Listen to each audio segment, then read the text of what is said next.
Elle est un des piliers du calendrier liturgique. Elle symbolise la victoire de la vie sur la mort. Elle, c'est la fête des Pâques. Il en était question hier, dimanche, à travers le monde entier dans plusieurs églises. Et aujourd'hui, nous en parlons sur Écho 360 dans votre numéro. Qui retenir avec moi sur ces plateaux le pasteur Vakala Lusiku Jean des Dieux.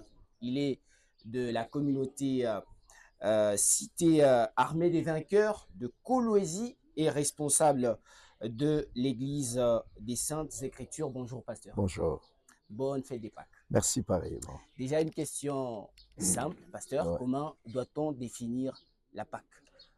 La Pâque, merci beaucoup pour la question. C'est la fête de la mort de Jésus avant de parler de la résurrection, parce qu'on ne peut pas parler de la résurrection sans la mort. Et quand vous regardez selon le calendrier que nous, chrétiens, nous devons suivre, hier, ce n'était pas la commémoration de la mort, mais c'était la résurrection. Voilà. Et donc, la Pâque, on retient que c'est la résurrection du Christ. Bon, de manière un peu plus large, mais si on doit être strict dans le terme, la Pâque, c'est le jour où l'agneau a été immolé. Et cet agneau-là qui a été préfiguré depuis Genèse dans le jardin d'Éden, et puis en Égypte quand Israël devait être libéré, c'est cet agneau-là qui est Jésus-Christ, qui est l'agneau par excellence. C'est sa mort qui nous apporte les saluts. C'est ça la Pâque tout d'abord. Mais la Bible dit au troisième jour, il était ressuscité. Cependant, dans un sens général, on peut appeler aussi ça la Pâque parce que bibliquement parlant, c'était pendant 7 jours pratiquement où on devait faire cette fête qu'on appelle la fête des pains sans levain. En hébreu, c'est Pessah. Justement. Donc, il y a le premier jour, déjà, c'est la Pâque, et puis il devait continuer avec la fête de pain sans levain. Donc, de manière générale, on peut appeler aussi la Pâque, il n'y a pas de problème. Et je le disais dès l'entame de cette émission, la Pâque, c'était hier, le 5 avril. Pourquoi le choix du 5 avril? Voilà, merci beaucoup. Le choix du 5 avril, vous devez savoir que lorsque Jésus-Christ est venu, il y avait un calendrier que les Romains étaient en train de suivre, c'était le calendrier julien. Et ce calendrier-là renvoyait, par exemple, l'année, le mois de septembre, c'était le 7e mois, le mois de décembre, c'était le 10e mois, ainsi de suite, jusqu'au 16e ou 17e siècle, lorsque le calendrier a changé, parce qu'il y avait certaines incohérences. Et c'est le pape Grégoire, je crois Grégoire XIII, qui a changé et qui les a amenés dans les calendriers qu'on appelle le calendrier grégorien. Et c'est ces calendriers-là que les catholiques sont en train de suivre. Mais la Bible dit le salut vient des Juifs. Les Juifs, eux aussi, ils ont leur calendrier. Selon les calendriers juifs, ce n'est pas l'année 2026, je crois c'est l'année 5786. Et justement, il y a cette question aussi voilà. Que les gens se posent. Doit-on suivre ces calendriers romains ou le calendrier grégorien que nous utilisons au quotidien, ou alors nous devons nous référer au calendrier juif? En tout cas, pour ce qui est des fêtes de l'Éternel, il faut suivre le calendrier hébreu, juif. Il faudra suivre, quand bien même le calendrier chrétien est également différent du calendrier hébreu. Parce que dans le calendrier hébreu ou dans le calendrier juif, la fête de la Pâque est partie du 1er avril au 9. Justement. Du 1er au 9. Et lorsque nous regardons, quand vous lisez dans les évangiles synoptiques, vous allez vous rendre compte que Jésus n'était pas livré le jour de la Pâque, parce qu'il a mangé la Pâque avec ses disciples. Souvenez-vous, il a demandé, voilà, il a demandé aux disciples, n'est-ce pas, où est-ce qu'ils pouvaient manger la Pâque. Donc du coup, la date en question, elle est même différente de la date des Hébreux, parce que pour les Hébreux, un grand nombre d'Hébreux jusqu'à aujourd'hui ne croient pas que c'est Jésus-là qui est le Rédempteur. Et leur Pâque, c'était par rapport à leur date de la sortie de l'Égypte. Alors que nous, c'est encore un peu différent. Et déjà, pasteur, Ouais, vous l'avez même dit, il y a deux Pâques. Il y a la ouais. Pâque juive, ce que vous Mhm. avez appelé Passa. Ouais, ouais. Oui. Il y a également la Pâque chrétienne. Chrétienne. Alors, qu'est-ce qui Mhm. différencie les deux Pâques? Bon, je peux même aller plus loin. Il y a 3 Pâques. Trois Pâques. Allez-y. Il y a la Pâque Les Juifs. des Hébreux. Mhm. Il y a la Pâque des catholiques en général. Celle que nous avons célébrée hier. Oh, oui, oui, oui. Et il y a la Pâque chrétienne. La Pâque des catholiques Elle n'est tient... pas chrétienne, cette Pâque. Bon, il y a beaucoup à dire. Il faut avouer que l'Europe particulièrement a été christianisée. Il y a des fois où le calendrier là, que les Européens ou le calendrier grégorien, par exemple l'année passée, le calendrier grégorien a coïncidé vraiment avec le calendrier chrétien au vrai sens du mot. Mais il y a des fois où c'est différent. Par exemple, vous conviendrez avec moi que votre anniversaire, je ne sais pas c'est quelle date. Moi, par exemple, je suis né un certain 9 novembre et quand je suis né, c'était un certain mercredi.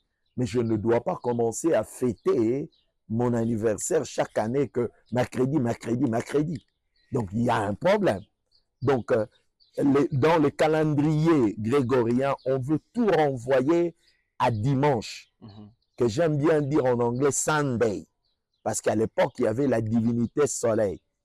Et vous allez voir, il y a une différence entre le calendrier lunaire et le calendrier solaire.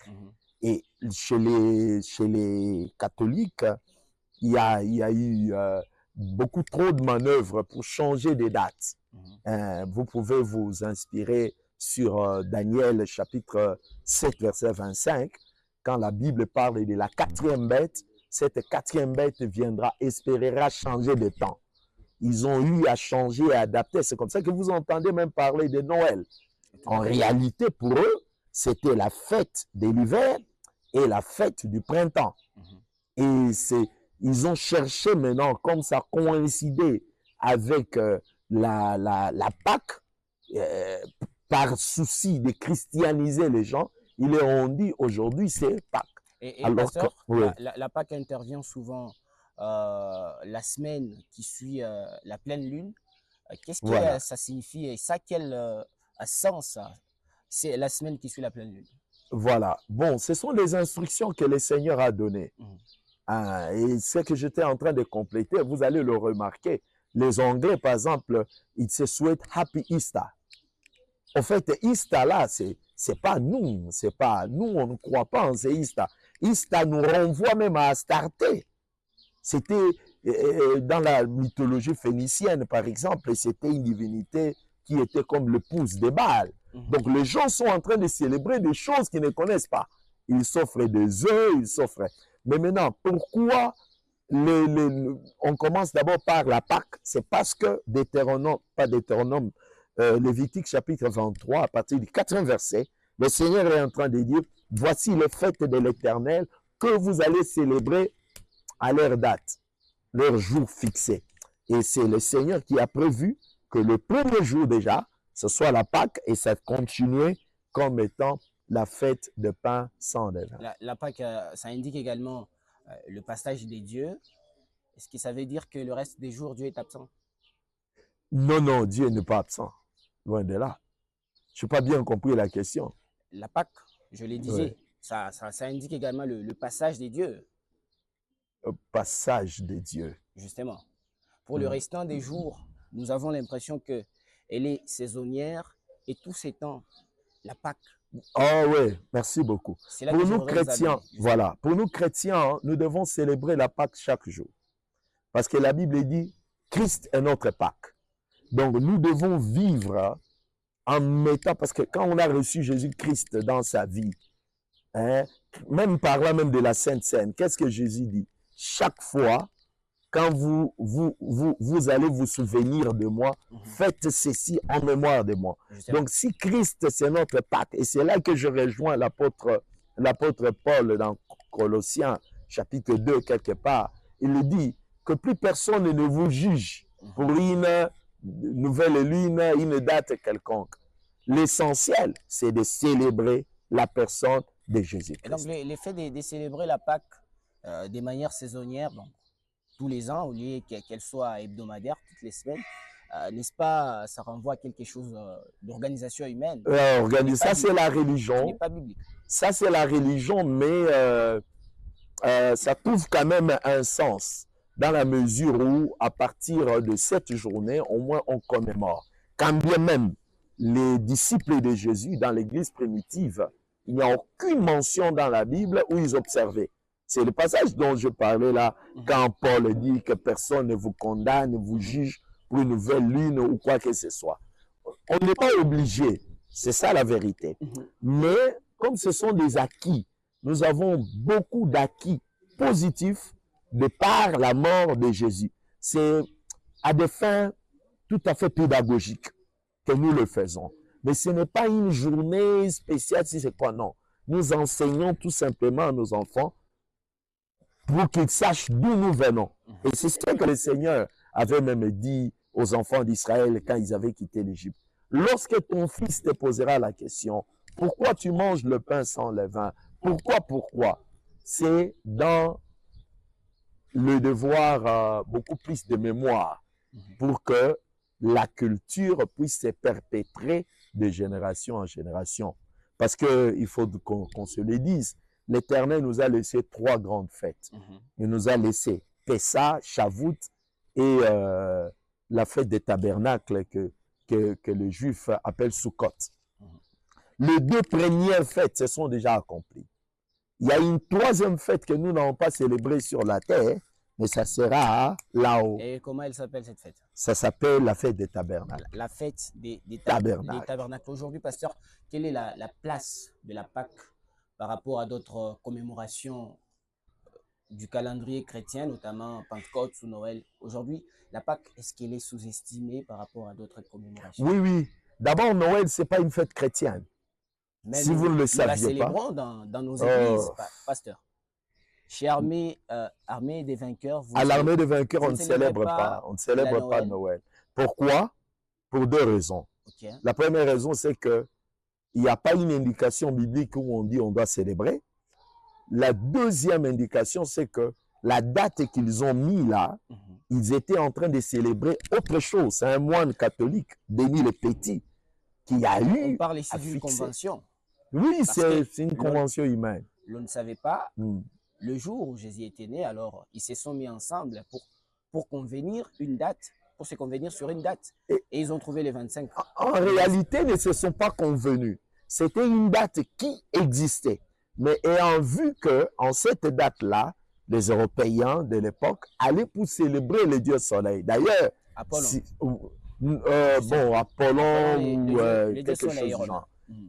Alors, quand ils allaient pour aller le célébrer, il n'y avait pas de gens à la messe. C'est comme ça que le pape a fait appel à un certain moine. C'était un érudit. Il s'appelait Denis le Petit. C'est lui, je crois, au IVe siècle, qui a réfléchi et qui a trouvé qu'au lieu de les laisser, il faudra qu'on leur dise que Jésus est né. Donc, c'est un mensonge dès le départ. C'est comme ça que vous voyez, ils mettent le sapin. Beaucoup de gens mettent les sapins. Ils ne savent pas pourquoi ils mettent le sapin. Les sapins, c'est ce que nous, dans le Grand Katanga, ici, on appelle Bikonga. Parce qu'en cette période, il fait froid. Et ils doivent leur salut au sapin. C'est comme ça qu'ils mettent le sapin. Donc, moi, je pense que la Pâque n'est pas célébrée à sa juste valeur par rapport à Noël, ce qui n'est pas logique. Même la Pentecôte, quand nous parlons de la Pentecôte, c'est la naissance de l'Église. Mais la Pentecôte, ce n'est pas le jour où les gens ont commencé à voir le Saint-Esprit. Non, la Pentecôte, c'est le jour où les gens ont été baptisés du Saint-Esprit. Vous allez vous rappeler que Jésus, avant son ascension déjà, il avait soufflé sur les disciples. Recevez le Saint-Esprit. Nous avons le Saint-Esprit le jour où nous recevons Jésus-Christ dans notre vie. Mais la Pentecôte, elle est importante dans la mesure où elle nous permet maintenant d'évangéliser, faire des nations des disciples. Donc la Pâque reste la fête principale que nous devons... Justement, par rapport à Noël, la Pâque met quand même toutes différentes confessions à l'unanimité. Ouais. Ça fait quand même l'unanimité. Noël, bon, C'est relatif. D'ailleurs, si vous ne le saviez pas, le Parlement européen est en train d'étudier un projet de loi qui sera publié, je ne sais pas cette année ou l'année prochaine, pour supprimer au nom de la laïcité et la Pâque et Noël. Ils vont appeler ça fête de l'hiver et fête de printemps, comme c'était à l'époque. Que c'est pour les chrétiens, ce n'est pas pour d'autres religions, au nom de la laïcité. De la laïcité, voilà. Et comment on peut garder? Comment trouvez-vous cela? Quelle est votre analyse sur ça? Mon analyse, je pense que, bon, je n'ai pas à les juger, hein, je ne suis pas européen, même s'il faisait ce qu'il fait. Vous savez, le problème avec nous, Congolais, c'est que nous voulons toujours regarder vers l'Europe. Le salut ne vient pas de Rome.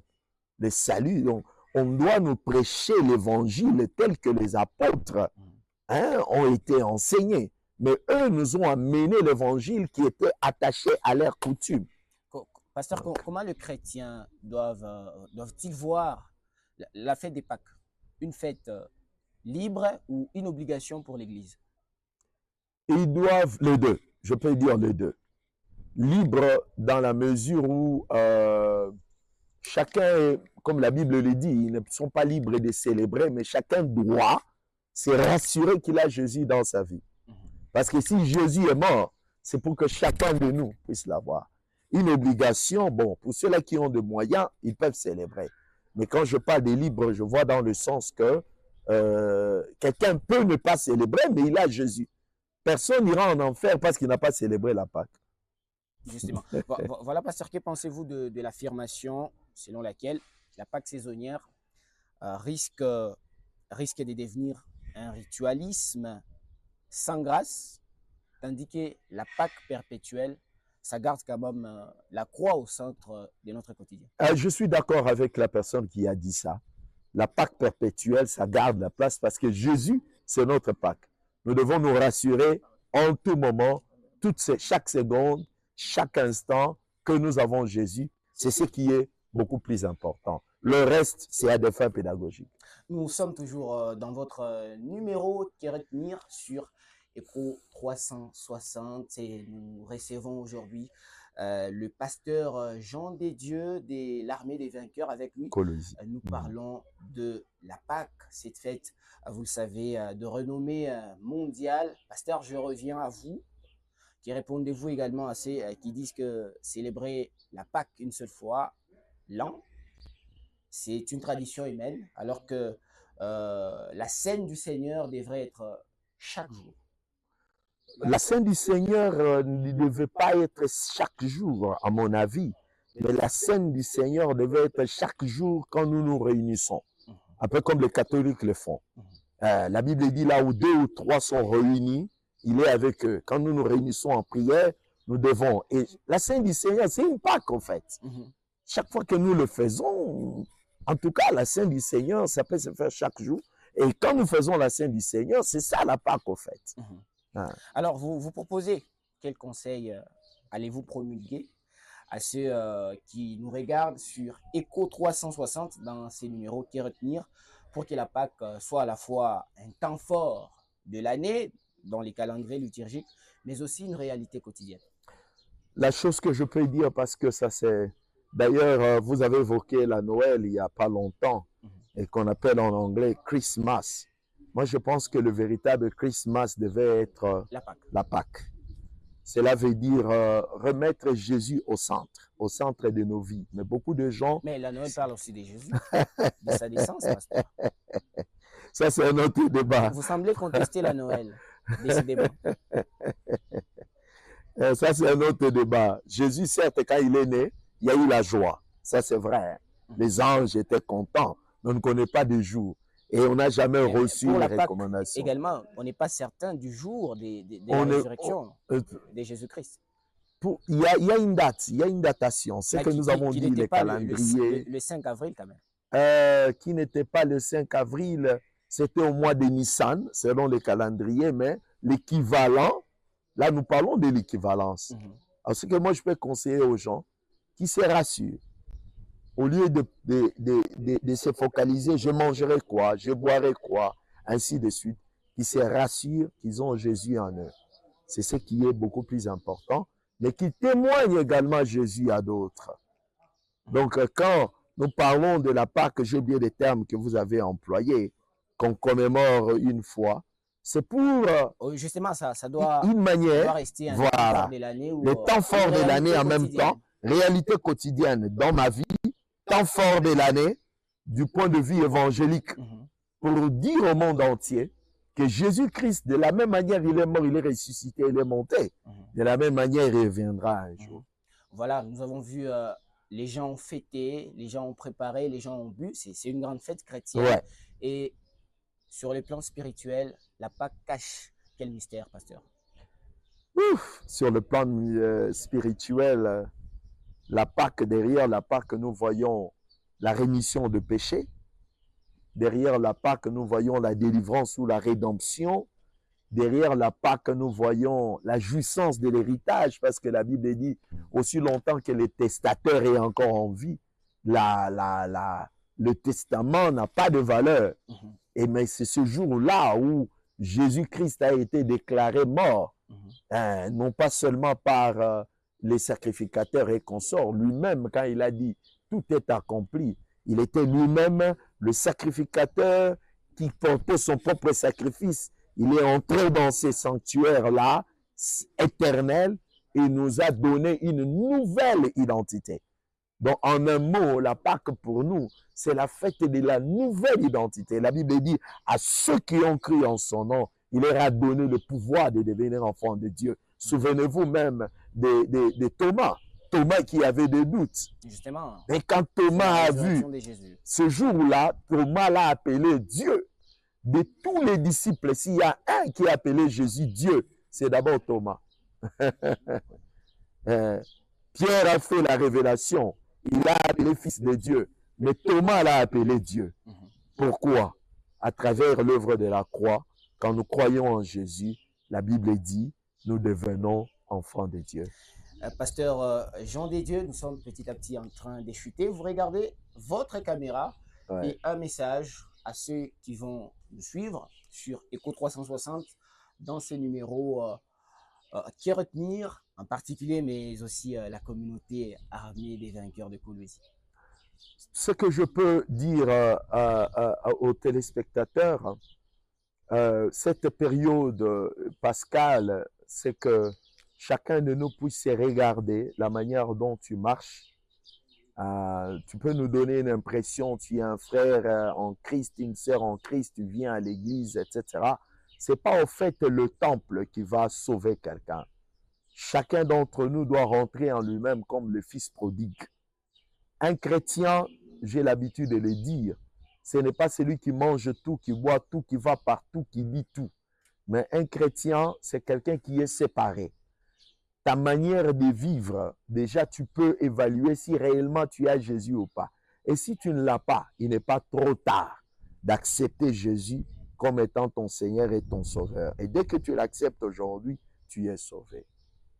Pasteur Vakala Lusiku, Jean des Dieux, je vous remercie. À moi de vous remercier. Merci également à vous, chers téléspectateurs de Echo 360. Ça n'est fini pour ce premier numéro des Que retenir. Il était question de la Pâque, une des dates les plus importantes du calendrier chrétien à travers le monde entier.